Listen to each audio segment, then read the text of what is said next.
अस्सलाम वालेकुम व्यूअर्स, आज हम जिस टॉपिक पे वीडियो बनाने जा रहे हैं कि भाई हैं हमारे फ़ैन कह लें, हमें फॉलो करते हैं काफ़ी अरसे से और वो हमें काफ़ी दूर से ढूंढते ढूंढते आज मेरे पास आए हैं कुछ जेम स्टोन्स की नॉलेज लेने के लिए, जेम स्टोन्स की इन्फॉर्मेशन लेने के लिए और कुछ सीखने के लिए कि सैफायर्स क्या होते हैं। तो ये भाई की भी तरफ आप कैमरा करें, आप अपना भी कोई पॉइंट ऑफ व्यू शेयर करें। अस्सलाम वालेकुम, मेरा नाम मोहम्मद हसीब है, डॉक्टर हसीब। और बात ये है कि मुझे शौक़ था क्योंकि जेम्स का बहुत देर से, और मैं उसको स्टडी भी कर रहा था काफ़ी देर से। Very good. But the right person और राइट प्लेस नहीं मुझे मिल रही थी। But at last somehow कहते हैं ढूंढने से खुदा भी मिल जाता है। बिल्कुल ऐसे ही है। तो किसी तरह हम क्या कहते हैं उड़ते उड़ाते उमर तारिक साहब के पास आए हैं। अच्छा, जो आपने जेम्स पहले कहाँ से खरीदे? पहला मैंने जेम्स शुरू में उर्दू बाजार से आगे जो मार्केट, वो लोहारी मार्केट के नाम एग्जैक्टली जो कि सड़क के ऊपर और गली के ऊपर मिलते हैं, वहाँ से भी खरीदे, बहुत से ज्वेलर से भी लिए, बट मैं कहीं भी सेटिस्फाइड नहीं था। और अक्सर तो खरीदा और बाद में पता चला कि वो तो शीशा निकला, इट्स जस्ट ग्लास। तो उसकी अब मैं आपको एक वजह बताता हूँ। वो जो आप भाई बता रहे हैं ना लोहारी मार्केट, वहाँ पर जेम्स मिलते हैं। मेरी नज़र में ना, मैं अक्सर लोगों को कहता हूँ वो जेम्स स्टोन्स मार्केट का लंडा बाजार है। वहाँ पे आपको सेमी प्रीशियस जो सस्ती कैटेगरी है ना, जाहिर बात है वो रोड पे बैठ के बेच रहे हैं, वहाँ पर कोई महंगा कस्टमर तो आता नहीं है। उनके पास से आपको कोई फरोजा मिल जाएगा, हकीक मिल जाएगा, मरजान मिल जाएगा, मिल जाएंगे, बट वो भी लो कैटेगरी के होंगे, निशान वाले होंगे, इंक्लूजन उसके ऊपर काफी होगी, या उसकी पॉलिश अच्छी नहीं होगी, उसकी सरफेस अच्छी नहीं होगी। उनसे आपको डायमंड नहीं मिलेगा, blue sapphire, pink sapphire, rhodolite garnet, tsavorite garnet, या उनसे आपको तुरमलीन, एक्वामरीन, पैराडोट, ये जो प्रीशियस कैटेगरी के स्टोन्स आते हैं ना, वो उनके पास से आपको नहीं मिलते, क्योंकि वहां पर वो उस तरह का कस्टमर्स भी नहीं है। वहां पर लोग चलते हुए बस, पाकिस्तान में ये भी माइंडसेट है लोगों का कि जी पत्थर जो है ना बस 1000, 2-3 हजार से महंगा नहीं होता। हाँ।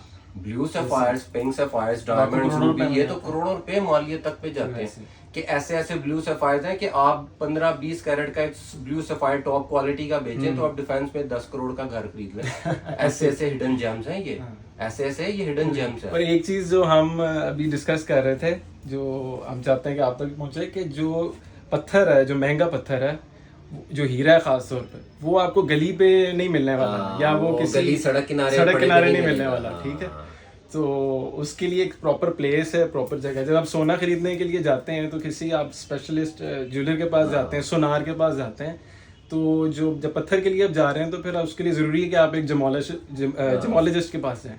और ये आपने एक जो बात अभी कही ना कि जब मैंने एक दो ज्वेलर से भी स्टोन खरीदे तो वो भी रियल नहीं निकले, उसकी भी मैं आपको यही वजह बताई है ना कि जो ज्वेलर्स भी है ना, उनके भी बच्चे जमोलॉजिस्ट नहीं है। जमोलॉजी पढ़ना एक अलहदा से फील्ड है। पहले ज्वेलर्स ऐसे होता था, बच्चे ने 6 जमातें, 8 जमातें या 10 जमातें पढ़ लिया, वालिद साहब कहते थे चल बेटा आजा दुकान पे, बहुत पढ़ लिया।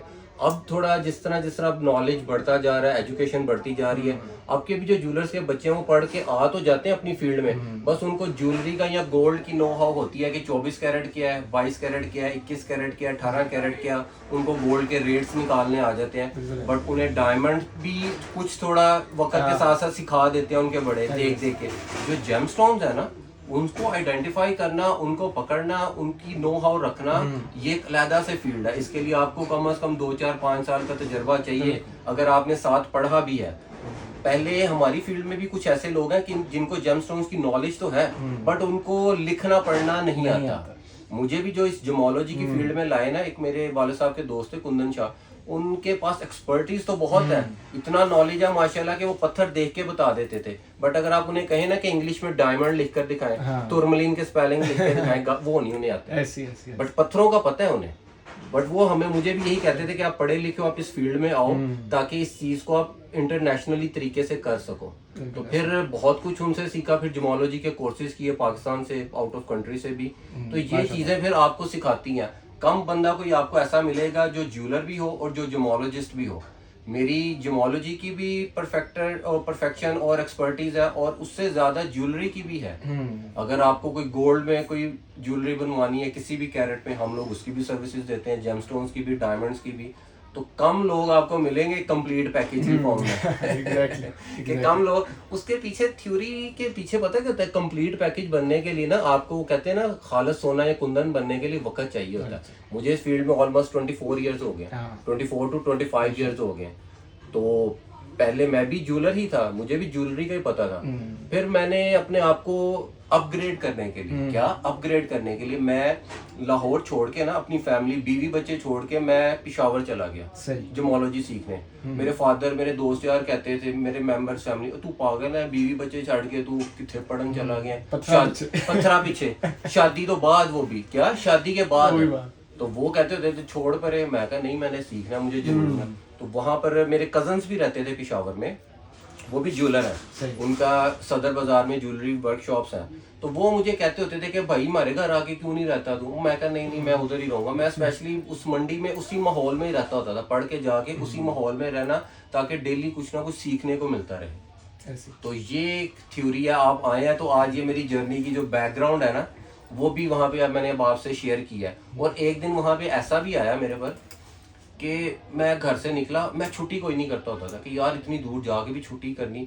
सम टाइम ऐसे होना, रात संडे वाले दिन ना, रात 12 बजे की गाड़ी में बैठना और सुबह 8 बजे लेक्चर के लिए डायरेक्ट वहाँ से रूम में नहीं जाना, गाड़ी से उतरना और डायरेक्ट यूनिवर्सिटी पहुँच जाना क्लास लेने के लिए 9 बजे, ये छुट्टी नहीं करनी। एक दिन क्या हुआ, मैं अपने रूम से निकला, इतनी तेज बारिश, मैं रोड तक आ गया था। वहाँ पे ना मैं ज्यादातर उबर और इनड्राइव, ये उबर बाइक और क्रीम यूज करता होता था। इतनी तेज बारिश हुई, मैंने कहा यार छोड़ दे। तो मैं कहा नहीं यार लेक्चर भी बड़ा जरूरी है। मैं ना उबर बाइक वाले के साथ बैठ के ना चला गया एक जगह जाके ना, जहाँ पे वो पेशावर की एक रोड है बड़ी मशहूर, वो उस रोड को बोलते हैं यूनिवर्सिटी रोड। उसके ना स्टार्ट में ना बड़ी तेज बारिश थी। उसने ना बाइक साइड पे लगा के ना पेट्रोल पंप पे रोक दी। उसने कहा भाईजान मैं इनफ नहीं आएगा। मैं अब सोची पड़ गया क्या करूं ना, वहां मुझे कोई वो लिफ्ट दे। अब मैं पेट्रोल पंप पे खड़ा हूँ, वहां पे ना एक मजदा सा आया, उसने ना पीछे पता नहीं सब्जियां लोड की हुई थी या पता नहीं फ्रूट्स या कुछ ऐसी कोई चीजें उसने लोड की हुई थी। मैंने उसे कहा यार मुझे आगे उतार दे, कहता बैठ जाओ पीछे। अब मैं बैठ गया, ऊपर से बारिश टपक रही है, अंदर मैं बैठा हूँ बच बचा के मेरे कपड़े ना गंदे हो जाएं। और मैं उस हालत में ना फुल तेज बारिश में एट दी एंड उसने करीब करके कहीं उतार दिया। फिर वहां से एक दूसरी बस ली, वैगन ली, उसने फिर मुझे यूनिवर्सिटी तक ड्रॉप किया। कि वो दिन भी मुझे याद है कि छुट्टी नहीं की, अपने डेस्टिनेशन तक, अपने मुकाम तक पहुंचे हैं किसी भी तरह। ये नहीं देखा कि बारिश आ गई तो चलो छोड़ दो, नहीं। तो ये जर्नी है। तो ऐसी मेहनत हर आदमी ने नहीं की होती। तो लोग शायद समझते हैं कि शायद ये बैठे बिठाए मिल गया। मेरे पास कई भाई आते हैं इस तरह के, यार आपका माशाल्लाह बड़ा फेम है, आप सोशल मीडिया पे जेमस्टोन्स की बड़ी अच्छी नो हाउ देते हैं। मैंने कहा यार इसके पीछे इतने सालों की मेहनत भी है, अब जाके हम इस काबिल हुए हैं कि कुछ बोल सकते हैं या कुछ डिलीवर कर पाते हैं। तो अब आप बताएं कि आप हमारे पास, आपका आने का मकसद क्या है, कौन सा स्टोन आपको चाहिए? मुझे चूंकि शुरू से ही रिकमेंडेड भी था कहीं से, और मुझे स्टोन्स का चूंकि शौक था, उसमें पर्टिकुलरली जो करेंडम ब्राइटरी के अंदर सैफायर्स है उसका और डायमंड्स का भी शौक है। ठीक है। लेकिन बाहर क्योंकि प्रॉपर ये एज ए डिग्री भी है और certified gemologist are easy to find, लेकिन इन आवर कंट्री लाहौर में पाकिस्तान के अंदर मुश्किल होता है। तो इसलिए सही जगह पर सही इस तरह की चीज़ों के बारे में अगर आपने डीलिंग करनी है या आप ऑलरेडी खरीद चुके हैं और आपने टेस्टिफाई करवाने हैं, ठीक है, बिल्कुल। तो हमारे पास कई लोग अपने स्टोन्स टेस्ट करवाने के लिए भी बहुत आते हैं, क्योंकि उन्होंने खरीदे होते हैं, उनको नहीं पता होता।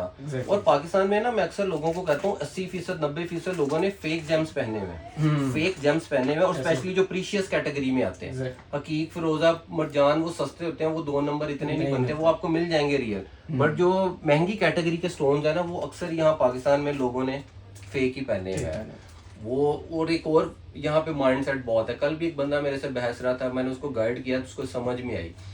यहाँ पर ना अक्सर जो स्टोन रिकमेंड करते हैं ना, वो होते हैं एस्ट्रोलॉजर्स, कि जी आपने 5 कैरेट का रूबी पा लो, 7 कैरेट का नीलम पहन लो। उन एस्ट्रोलॉजर्स को वो इतने, अब मैं उन्हें क्या कहूँ, उनको प्राइस का, मार्केट की प्राइस का नो हाउ कुछ भी नहीं पता होता। ब्लू सफायर अच्छी फाइन क्वालिटी का, blue sapphire Sri Lankan Ceylon sapphire अगर आप 7 कैरेट का ढूंढते हैं ना, तो भाईजान 7 × 500 करें $3500, $3500 मल्टीप्लाई बाय 280, वो पाकिस्तानी 9,80,000 रुपए का। जब किसी को बताओ ना, कहेगा हो है इतना महंगा, तो उसके अगेंस्ट भी लोग उनको शीशा उठवा देते हैं, ये लो भाई नीले रंग का शीशा।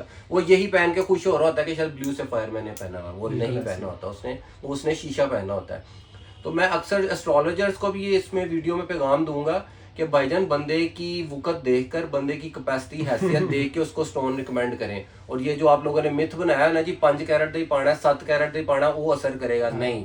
पैसा है तो आप भाई 5 करोड़ वाली गाड़ी में फिर लो। मुझे मेरे क्लाइंट की कॉल आई कराची से, उसने मुझसे स्टोन्स काफ़ी दफ़ा ना खरीदे, उसके कुलीग को किसी ने स्टोन रिकमेंड कर दिया कि जी आप हीरा पहने। अच्छा, मैंने कहा मिल जाएगा। मैं अब उसको छोटे साइज के ना 10 सेंट्स 20 सेंट्स 20 पॉइंट 30 पॉइंट के डायमंड दिखाऊं, वो कहता नहीं नहीं उमर भाई ये तो बहुत छोटे हैं यार, इसे कोई 2-3 कैरेट का हीरा दिखाओ। हाँ, तो जो नजर तो है। हाँ जो नजर भी है, यहाँ पे ये भी माइंड सेट है ना, कि दिखाओ नजर हाथ दिखाना दिखाओ। है। यहाँ पर 80 इतनी बड़ी लोगों ने याकूत की अंगूठियां पहनी है और सब फेक शीशा पहना हुआ है कि नजर तो आए। मैंने कहा भाई 2-3 कैरेट के हीरे की मालियत का अंदाजा है? कहता नहीं। मैंने कहा भाई वो 1.5 करोड़ से ऊपर का प्राइस पे चला जाता है। हो यार इसकी तो 25,000 रुपये तनख्वाह नहीं है, ये कहाँ से लेगा? तो मैं कहता तन किस पागल ने कहता कि तू 3 कैरेट का हीरा पा। भाई छोटा पहन ले, बात लगी समझ, छोटा पहन ले, 10 पॉइंट्स वाला पहन ले, 20 पॉइंट्स वाला पहन ले, असल चीज पहन ले। तो यहाँ पर एस्ट्रोलॉजर्स को प्राइस का कोई आइडिया नहीं होता, वो लोगों को बेवकूफ बनाते हैं कि जी 5 कैरेट का पहने 10 कैरेट का पहने। छोटा भी पहन ले भाई, रियल पहन ले, काम वो भी करेगा। 20 लाख वाली गाड़ी भी आपको लाहौर से इस्लामाबाद ले जाएगी, 5 करोड़ वाली गाड़ी भी आपको लाहौर से इस्लामाबाद ले जाएगी। 5 करोड़ वाली जरा लग्जरी में ले जाएगी, माइट भी पॉसिबल है 20 मिनट्स 30 मिनट्स पहले ले जाएगी। वो 20 लाख वाली भी गाड़ी आपको पहुंचा देगी मुकाम तक। तो ये जो मिथ बनाया है ना लोगों ने जी 5 कैरेट का पाना है 10 कैरेट का पाना है इतना ही पाना है, तो वो माइंड जेन से निकाल दें। अगर तो पैसा है फिर आप जितनी मर्जी डेप्थ में जाए, नो प्रॉब्लम। अगर जेब में है ही 10,000 रुपया तो फिर तुसी नखरे करो, फिर तुसी कहो मैनू हीरा भी चाहिए, कलर भी ओदा सोहना होवे, ओदी क्लैरिटी भी चंगी होवे, ओदी कटिंग भी चंगी होवे, वजन भी मेरे मुताबिक होवे, इंज नहीं होता, इस तरह नहीं मिलती ये सारी चीजें। लगी समझ? और पैसा हो तो फिर कुछ भी महंगा नहीं होता। जब पैसा नहीं होता आपको छोटी सी चीज भी महंगी लगती है। यहाँ पे मैं एक एग्जांपल देता हूँ, मेरे फादर देते होते थे कि वो बाप और बेटा ना जा रहे होते हैं, ठीक है, तो बाप के ऊपर अभी इतना पैसा नहीं होता, उसके बाद गुर्बत होती है, और बेटा कहता है जी बाप को देख के अब्बा जी हाथी लेना है, पूछ पुत्र किन्ने दा? 2 लाख रुपए का हाथी है। वो कहना नहीं पुत्र बहुत महंगा है।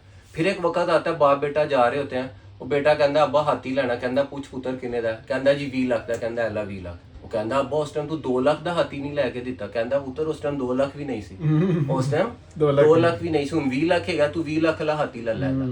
तो बात पैसे की भी है। अगर आपने स्टोन्स पहनना शौकीन है, आप बेशक छोटे स्टोन से स्टार्ट ले लें, कैरेट का पहन लें, 2 कैरेट का रूबी पहन लें, जब आपका वक्त बन जाए आप 5 कैरेट का पहन लें, 7 कैरेट का पहन लें, महंगी चीज ले लें, फाइन कलर क्लैरिटी का ट्रांसपेरेंट ब्लू सफायर ले लें, रूबी ले लें।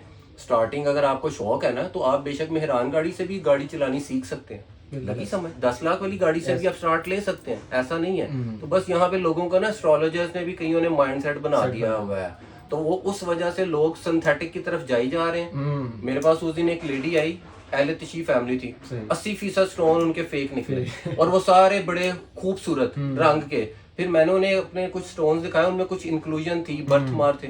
नहीं भाईजान ये निशान वाला स्टोन गलत होता है। और मैं कहा जी असल तो है ना, तुसी ते जड़े पाए ने 80% फेक ने।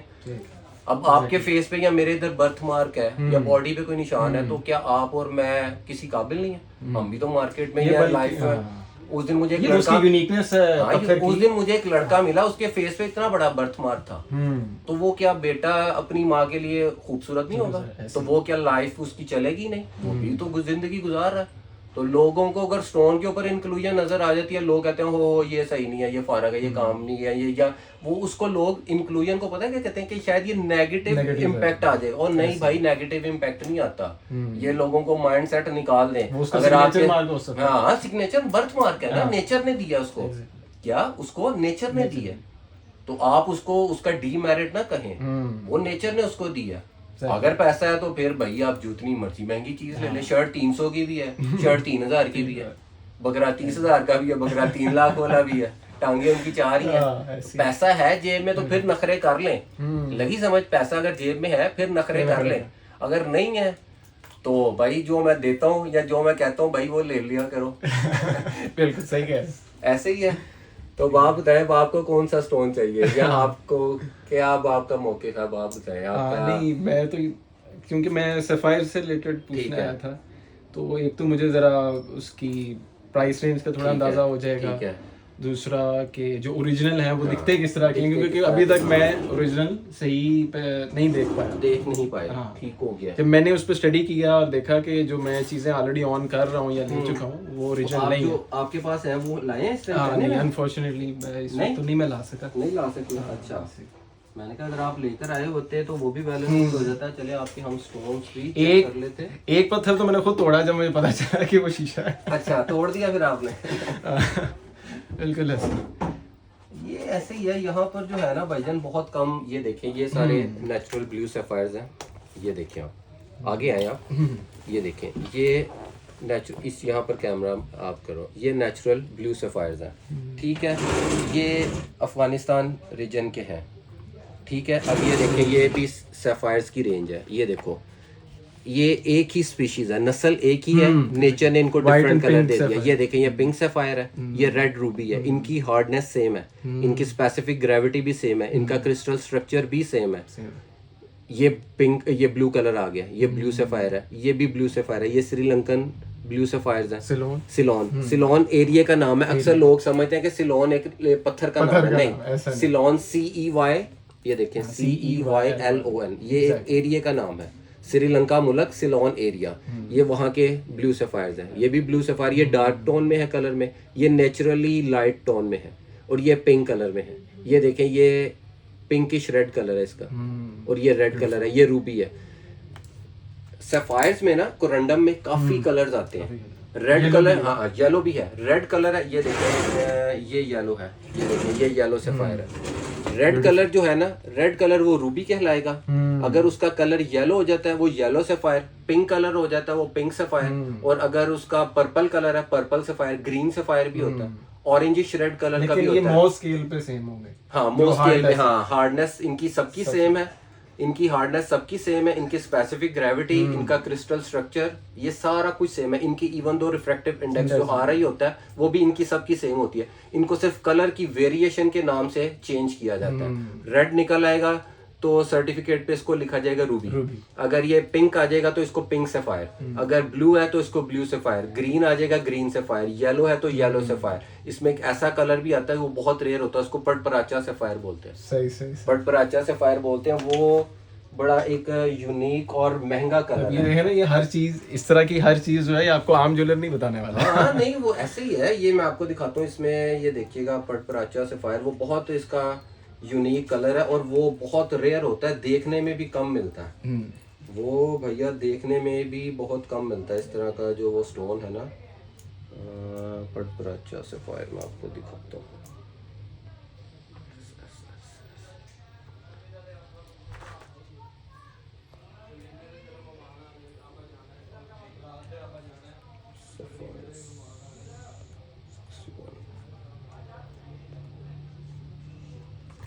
तो ये उसका जो पटपराचा सैफायर है ना, उसका बेसिकली कलर होता है ऑरेंजिश पिंकिश रेड सा कलर होता है। उसमें एक स्टोन के अंदर 2-3 कलर की वेरिएशन आ रही होती है। तो उस बिहाफ पे ये देखें, ये ब्यूटीफुल, ये देखें, क्या बात, पटपराचा सैफायर, इसका कलर देख रहे हो आप कैसा है। और ये देखो, उसको उन्होंने जिस तरह नेचर में निकला है ना, उन्होंने उसी तरह उसको काट दिया हुआ है। अगर इसको वो फनकारी लगा के राउंड करेंगे तो इसके कलर्स गायब हो जाएंगे। जो साइड उसका कलर्स है ना, वो उसके कलर उड़ जाएंगे। वो नेचर उसको काट देंगे तो वो नेचर में से वो गायब हो जाएगा। इसी तरह कुछ दफा कुछ स्टोन्स इस तरह होते हैं, वो जिस तरह की हालत में होते हैं उनको वैसा उतना ही काट के छोड़ दिया जाता है। अगर वो ज्यादा काटेंगे वो स्टोन भी वेस्ट हो जाएगा और उसके जो कलर्स है ना वो भी जाया हो जाएगा। ये देखा आपने, ये पटपराचा सैफायर, ये पहले पता था आपको? नहीं पता था। हाँ, तो ये पटपराचा सैफायर भी होता है। ये रेयर है और महंगी किस्म है। समझ ले कि इस सैफायर में आपको 2-3 कलर वेरिएशन स्टोन एक ही स्टोन में मिलेंगे। जिस तरह आपका हाँ फुल, जिस तरह आपका एक वो स्टोन है ना तुर्मलिन, तुर्मलिन में आपका watermelon tourmaline, bio colour, trio colour, एक स्टोन में 3 कलर्स आते हैं। इसी तरह ये पटपराचा सैफायर इस तरह का है। तो ये महंगी स्पीशीज है। आपकी जो बिग स्टोन्स में डायमंड महंगा है, रूबी महंगा है, blue sapphire, yellow sapphire, sapphire की रेंज, और एमरल्ड, और आपका ये 3 स्टोन 4 स्टोन ये महंगे। 8 से अबव जब आप जाते हैं ना मो स्केल में, तो वो महंगा होगा। हाँ बिल्कुल 8 हार्डनेस से अबव जो स्टोन्स है ना वो, और वो बेसिकली ज्यादा जेम कंसीडर भी यही होते हैं। डायमंड की हार्डनेस 10 है, आपकी ये जो रूबी सफायर्स कोरंडम है ये 9 है, और आपकी जो 8 हार्डनेस है वो उसकी क्वार्ट्स की टोपाज की आ जाती है। टोपाज की 8 है और 7 हार्डनेस आ जाती है आपकी उसकी क्वार्ट्स की। उससे नीचे भी स्टोन्स है बट वो हार्डनेस में इतने अच्छे नहीं जेम होते। स्टोन्स नहीं, वो सेमी प्रेशियस स्टोन, हाँ वो सेमी प्रेशियस स्टोन्स में आ जाते हैं। सब जेम स्टोन्स नहीं होते। हाँ तो आपको माशाल्लाह काफी नो हाउ है, तो आपके साथ बात करके बड़ी खुशी हुई है। और ये जितना वीडियो रिकॉर्ड हो रहा है तो ये उम्मीद है कि लोगों के लिए रहनुमाई भी होगी। आपको भी कभी लाइफ में कोई जेमस्टोन से रिलेटेड, ज्वेलरी से रिलेटेड कोई काम हो, आप मुझसे विदाउट एनी हेजिटेशन कांटेक्ट कर सकते हैं। मैं आपको थोड़ी अपनी एड्रेस लोकेशन भी समझा देता हूँ। मैं बेसिकली प्योर लाहौरिया हूँ, लाहौर का ही हूँ। लाहौर मॉल रोड पर हमारी शॉप है तारिक ज्वेलर्स के नाम से, और ये नकी आर्केड में हमारी शॉप है। ये पैनोरामा शॉपिंग सेंटर के बिल्कुल ऑपोजिट एरिया है। तो ज्वेलरी से रिलेटेड कभी आपको कोई काम हो, जेमस्टोन से रिलेटेड कोई आप कस्टम मेड ज्वेलरी बनवाना चाहें, आप विदाउट एनी हेजिटेशन हमसे कांटेक्ट कर सकते हैं। शुक्रिया, अल्लाह हाफिज़।